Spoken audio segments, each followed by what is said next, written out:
Et donc la quatrième, comme je disais, ils vont la couper une grosse partie pour laisser un petit bout.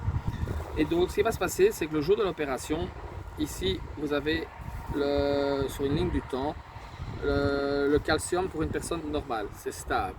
Donc chez moi par exemple, qui suis en problème de parathyroïde, mon calcium est beaucoup trop haut.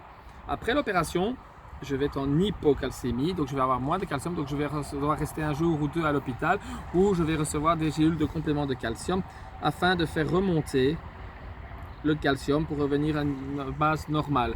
Cela peut prendre 2 jours, 3 jours, 1 mois, cela dépend de la personne. Et donc maintenant, la prochaine étape, c'est que je vais téléphoner pour voir le séjour, quand est-ce qu'on peut organiser cette opération-là, avoir un rendez-vous chez l'anesthésiste et je dois prendre aussi un rendez-vous à l'ORL parce que juste en dessous de la parathyroïde, ici vous avez des cordes vocales, des petites ici tendons qu'il faut analyser pour voir comment ils sont parce que le risque zéro n'existe pas. Comme dit le chirurgien, normalement il n'y a aucun risque, mais il pourrait y avoir que si on touche une de ces glandes, une de ces tendons, pardon, eh ben, on devient aphone après l'opération. Donc il faut aller voir un ORL qui est très important pour voir l'état de vos cordes vocales.